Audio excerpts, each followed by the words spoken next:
Snow fell in slow, heavy flakes, blanketing the forest in an unnatural silence. The usual crackle of winter branches underfoot was gone, replaced by a soft, rhythmic tapping, like fingers drumming on hollow wood. Mark's breath fogged the air as he paused on the narrow trail, ears straining. Something moved just beyond the rim of trees, but when he turned, the shadows were empty still. A faint whisper slithered through the pines. "Don't stay." He blinked, certain it had come from the old cabin up ahead, though the windows were dark, lifeless. The snow muffled everything, yet he could hear the crunch of footsteps behind him, slow, deliberate, echoing his own. Mark's pulse hammered in his ears. The trail curved sharply. Moonlight glanced off a puddle. In its reflection, he froze. The figure in the water wasn't his own. Eyes too black, lips curled in a faint, unnatural smile. The snow at his boots shifted. Footprints, fresh and small, leading deeper into the forest. He hadn't moved. A sudden snap of a branch to his left made him jump. The whisper came again, closer now, almost behind him. "You came. We've been waiting." The wind died abruptly, leaving only silence. Then, from somewhere deep in the dark, a scream, thin, high, desperate, echoed through the trees. It didn't sound like any human voice he'd ever heard. And when Mark stepped forward, the forest seemed to pulse around him, bending and twisting as if alive. Something was watching, waiting. The snow had settled into a thick, muffling blanket overnight, transforming the small Appalachian town into something almost magical, if you didn't know what lurked in its edges. Mark trudged down the road toward his uncle's cabin, his boots sinking slightly with each step. The street lamps threw pale circles of light onto the frost, but beyond that, darkness pressed in, dense and quiet. It wasn't just the absence of light, it was a silence that felt deliberate, as though the forest itself was holding its breath. The cabin appeared ahead, its wooden frame sagging with age, smoke curling lazily from the chimney. Lights from within glimmered faintly through frost-covered windows. He paused, listening. There it was again, the faint tapping like someone or something walking just beyond the tree line. He shook his head. "It's probably just the wind," he muttered, but the sound didn't stop. Inside, the cabin smelled of pine and burnt wood, the flicker of the fireplace casting long, uneven shadows across the room. Uncle Harold was hunched over a table, polishing a set of antique knives. His eyes lifted briefly, and a small smile creased his weathered face. "You hear the woods tonight?" he asked, voice low, almost a whisper. Mark forced a laugh. "Just the snow settling, I guess." Harold's smile didn't reach his eyes. "They don't like outsiders after dark. Especially on Christmas." The words clung to Mark like frost. He shrugged it off, dropping his bag by the door. Yet something about the way Harold's gaze lingered on the window sent a shiver down his spine. He could feel the forest pressing in, just beyond the glass. Hours passed in the quiet rhythm of holiday routine. Wrapping presents, checking the fire, listening to distant carols drifting through the night air. Every so often, Mark thought he saw movement through the window. A shadow passing between the trees, a figure crouching low and then vanishing. He blinked and it was gone, but the memory of it lingered, gnawing at the edges of his thoughts. He decided to step outside for a moment, hoping the crisp air would clear his head.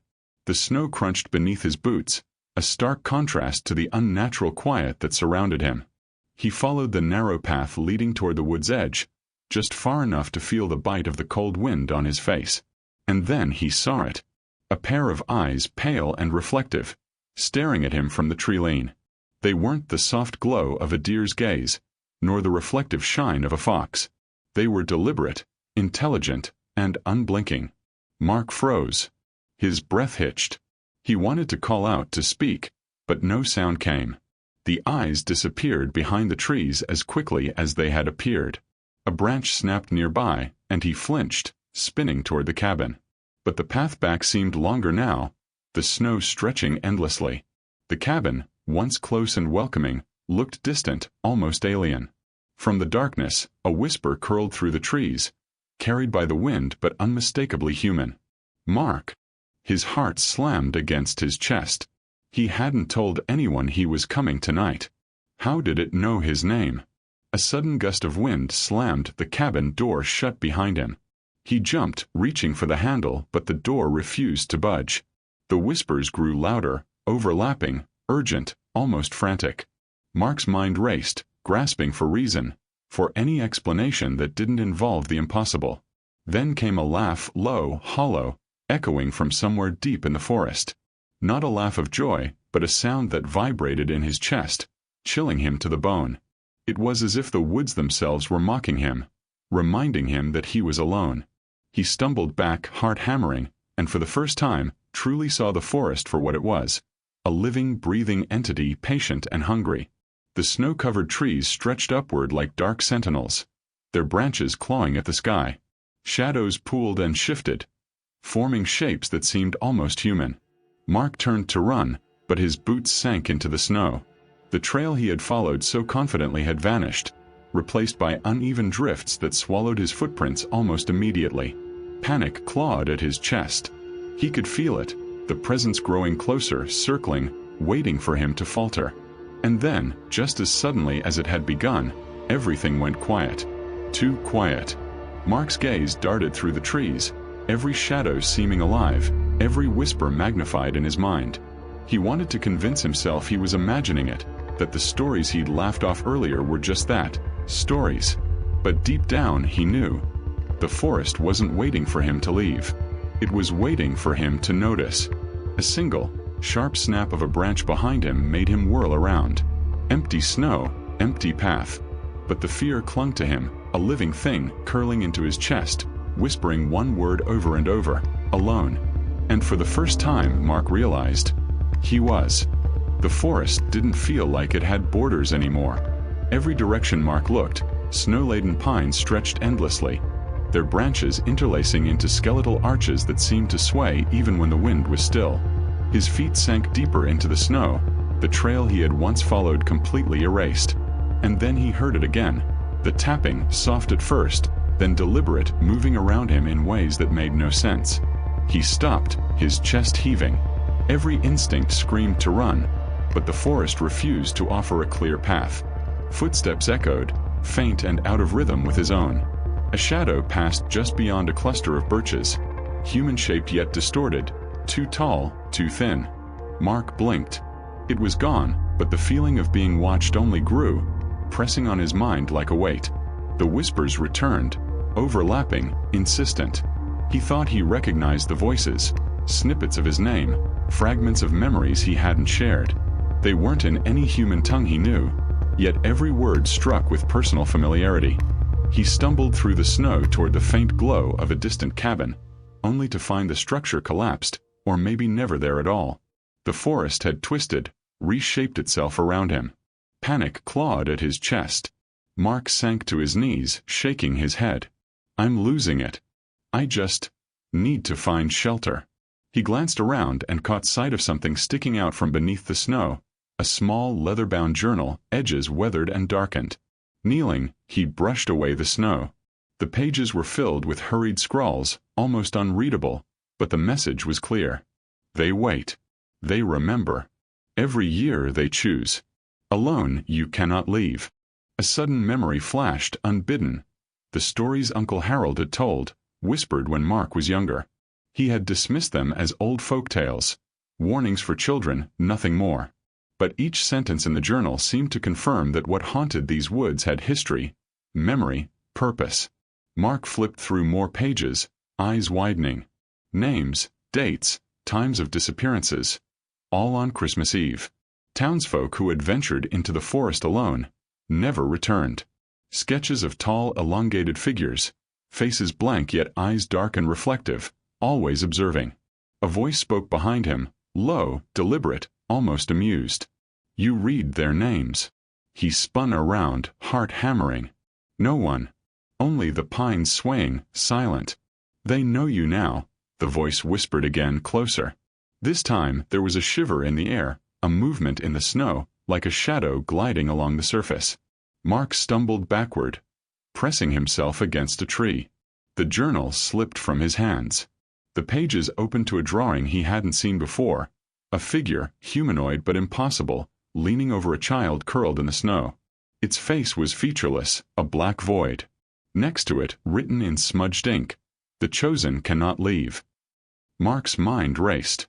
The patterns he had noticed in the snow, the whispers, the fleeting eyes, everything pointed to this entity. It wasn't random. It waited. It selected. And he had been chosen. A snap of a branch to his left made him whirl.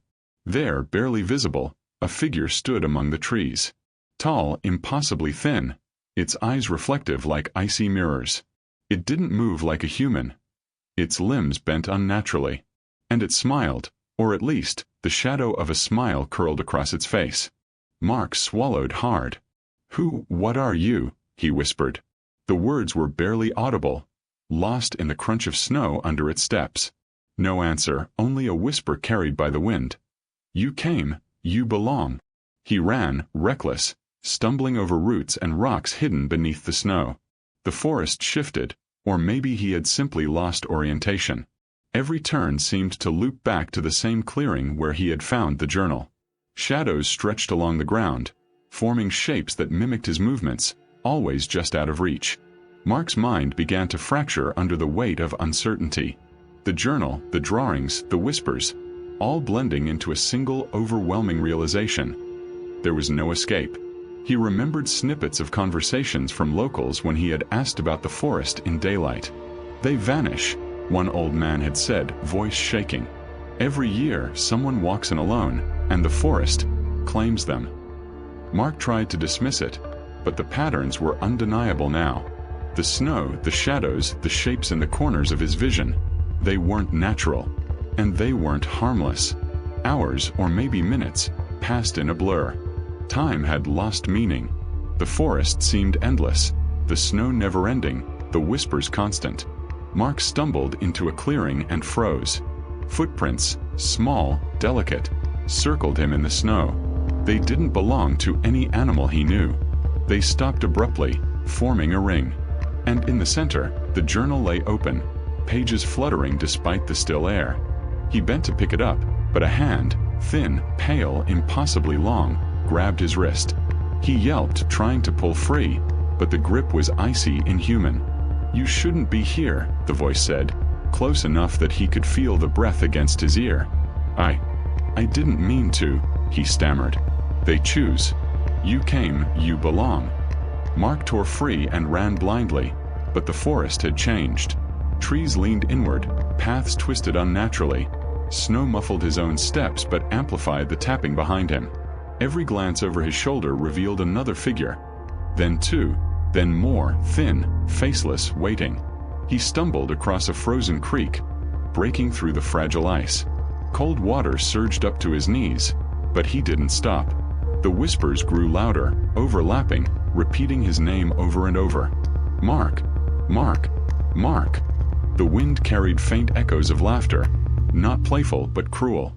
And then, as he collapsed onto the snow-dusted bank, he saw movement in the trees above, dozens of pale eyes unblinking, following his every motion. He screamed, voice swallowed by the forest. His heart pounded, mind spiraling. The journal lay open in the snow, pages fluttering to a drawing of him, here in this very spot. He remembered Uncle Harold's warning. "Once you're marked, there's no leaving before dawn." Mark wanted to believe he could outrun whatever hunted him. But instinct screamed otherwise. The forest had claimed him already. Every shadow, every whisper, every unnatural movement had a purpose. And he had walked straight into it. Hours bled into darkness. Mark's vision blurred from exhaustion and fear. The whispers never ceased, circling him like a living thing. The shadows moved in impossible ways, following, observing, herding him toward something. And then he saw the first figure fully.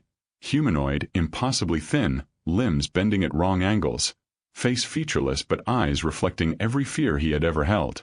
It stepped forward. More emerged from the trees, silent but present, forming a loose circle around him. Mark's mind screamed in protest, but his body froze. He realized something terrible. The forest didn't just trap you. It remembered. It waited. And it fed on the fear it cultivated. The snow beneath him shifted slightly, as though the earth itself had exhaled. The figures moved closer, their movements deliberate, slow, hypnotic. Mark's chest heaved, cold sweat dripping from his brow, teeth chattering despite the freezing air. He knew in that moment that nothing he could do would undo what had begun, and the whispers crescendoed into one chilling, unified declaration. "You came, and now you belong."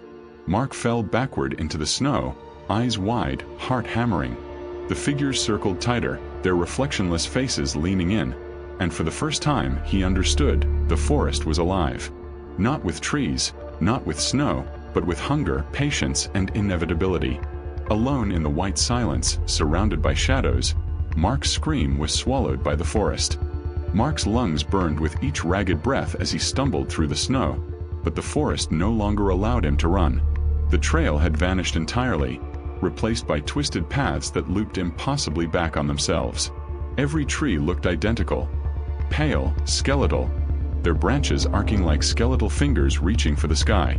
Shadows pooled unnaturally beneath the trunks, moving against the wind.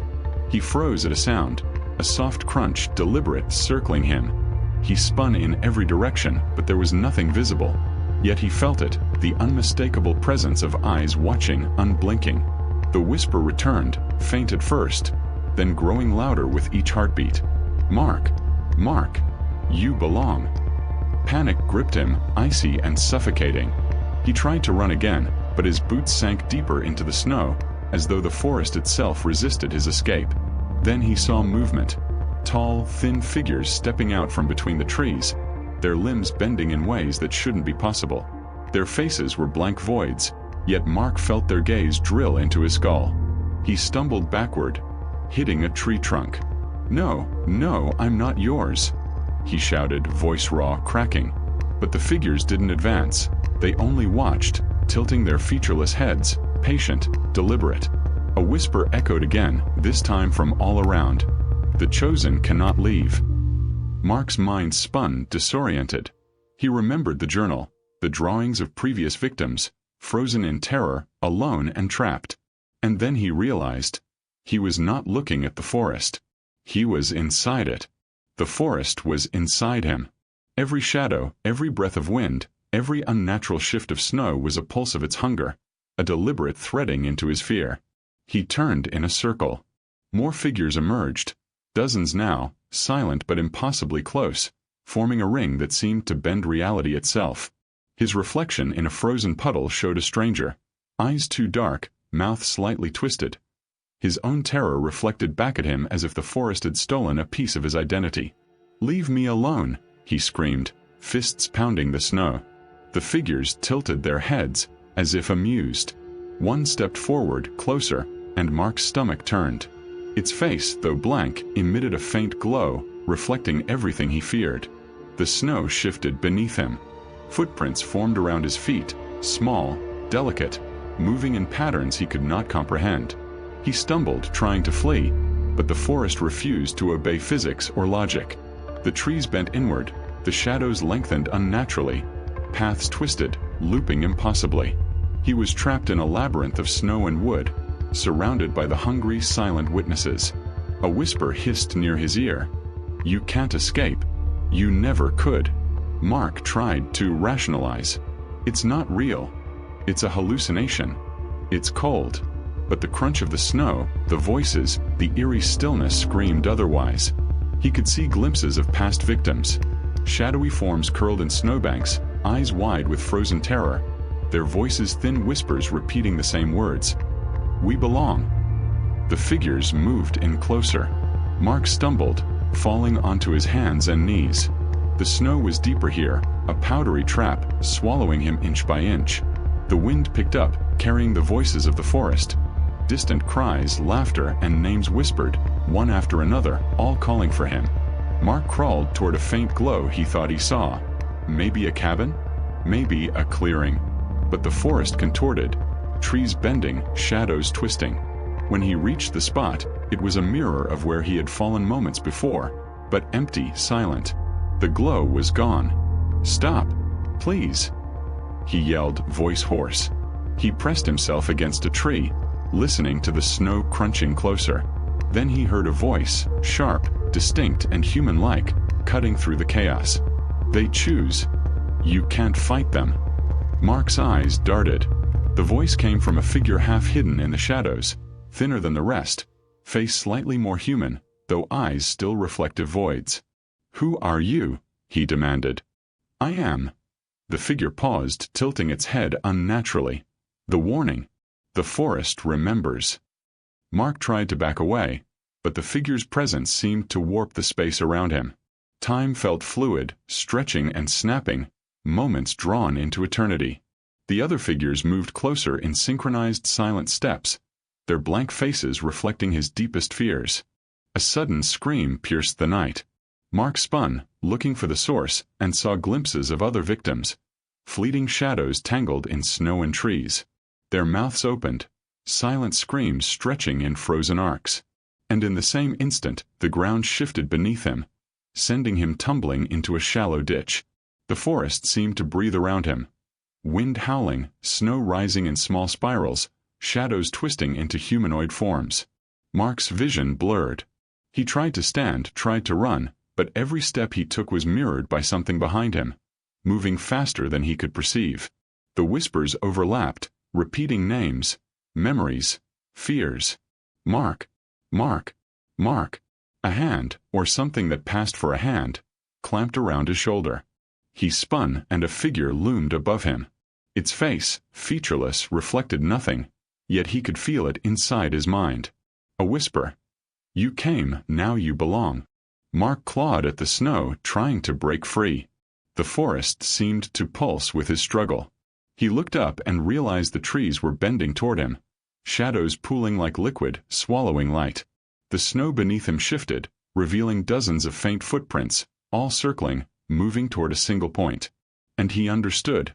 He had been funneled here, deliberately, the forest herding him, shaping him for its hunger. I won't belong," he screamed, voice cracking. But the echo of his words was drowned by a chorus of whispers, hundreds of them now, overlapping, repeating, "You belong, you belong." Mark stumbled backward and fell into a shallow depression in the snow. Above him, the tall, thin figures bent closer. One leaned down, face unervingly near his, and he could see nothing but darkness. Yet he felt his own memories being mirrored back at him, twisted, darkened, fragmented. The wind picked up violently, carrying the sounds of laughter, cries, whispers, and the rhythmic tapping that had followed him since he entered the forest. Mark's vision swam.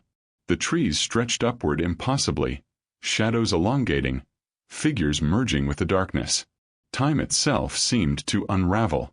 "Stop, please," he begged, his voice breaking. His hands clawed at snow, trying to grasp something solid, but the snow, the forest, the shadows, all shifted beneath his fingers. And then the forest fell silent. The sudden absence of sound was deafening. Mark lifted his head, heart hammering, eyes scanning. The figures had vanished, or perhaps melted into the shadows, but he knew better. He could feel them all around him, patient, waiting, impossibly still. From somewhere deep, a whisper curled around him, soft, deliberate, unavoidable. "You came, now you belong." Mark tried to speak, but no words formed. His body trembled uncontrollably. His mind screamed in protest. He understood fully now. There was no escape, no hope, no reason beyond the forest's deliberate selection. The hunger he had felt growing since entering was not hunger in a simple sense. It was inevitability. It was destiny. The shadows in the periphery of his vision began to pulse, moving subtly, slowly closing in. Every instinct told him to flee, to fight, to resist. But resistance was meaningless. The forest had claimed him. Every breath he drew was measured, watched, catalogued. Mark sank to his knees, chest heaving, snow clinging to his hair and clothes. Above him, the trees bent slightly, the branches whispering in a language he could feel rather than hear. The cold burned through him, but he felt something worse. Emptiness, a hollowness that the forest had carved into him. The whispers crescendoed into one final, unified declaration. "You came, you belong. Always." Mark's vision blurred completely. The shadows around him thickened, pressing in, merging into a singular darkness. He could feel his mind fraying, his identity dissolving. In the distance, he heard laughter, but it was not playful. It was patient, eternal, and infinitely cruel. He tried to scream, tried to run, tried to fight, but the snow swallowed him. The forest had won. And then silence. The snow fell silently, almost reverently, blanketing the forest in a deceptive calm. To the casual eye, the woods looked peaceful, untouched by the chaos that had occurred hours, or was it days, before. But the stillness carried weight, a tension that pressed upon the bones of anyone who dared venture near. Mark was gone. There were no footprints leading out, no signs of struggle, only a faint depression in the snow where he had fallen. Townsfolk would later remark that the forest felt different that year, heavier, almost sentient, as if it remembered and waited for the next visitor. Inside the village, life continued. Christmas lights blinked from windows, and the faint strains of carols drifted in the cold night air. But some houses felt colder than others, their occupants uneasy despite the cheerful distractions. Old-timers shook their heads when asked about the forest. They whispered warnings to children, reminders to strangers. Stay clear after dark, they remember. A few brave or foolish search parties ventured toward the snow-laden woods, hoping to find Mark or at least confirm his fate. But even the closest explorers returned empty-handed. The forest swallowed paths, erased footprints, and bent perceptions. Those who claimed to see movement reported figures in the periphery, always just beyond clear sight, vanishing when approached. They spoke in hushed tones of shadows that mirrored their movements, of trees that seemed to pulse with some hidden life. Back in the snow-blanketed clearing where Mark had vanished, the journal remained, half-buried, its pages fluttering despite the still air. It lay open to the last drawing, a figure, indistinct yet undeniably him, kneeling in the snow surrounded by featureless entities. Beneath it, in ink almost washed away by snow and moisture, the words were scrawled once more. You came, now you belong. The villagers who discovered it hesitated to touch the journal. Some said the air around it felt heavier, almost oppressive, as if it carried Mark's fear within its pages. The oldest caretaker, a man named Harold, the same uncle who had warned him, shook visibly as he pointed to the snow patterns around the clearing. They never leave, he muttered, voice trembling. They wait, patient. Always patient. And they choose. At night, residents reported faint lights in the depths of the forest, glimmers that danced along the pines and disappeared when approached. Whispers carried on the wind, barely audible yet unmistakable, echoing names and memories that should have been private. Some who wandered near the edge of the woods at dusk swore they glimpsed a figure, thin, elongated, faceless, standing perfectly still among the trees, observing. Inside homes, the atmosphere shifted. Pets refused to enter certain rooms, children shivered for no reason, and objects moved slightly when no one was watching. A feeling of being watched settled over the town, subtle but persistent. Even by morning, when the sun reflected off snow-laden branches, the forest's presence lingered, a quiet, patient, unstoppable force. In the weeks that followed, the town recovered in appearance but not in spirit. Locals spoke less of Mark, but the silence was not relief. It was reverence and fear, a communal acknowledgement of something far older, far crueler than they could comprehend. Everyone knew, even unspoken, that the forest had claimed him. That the snow, the shadows, the whispers weren't random. They were deliberate. They were the forest's will.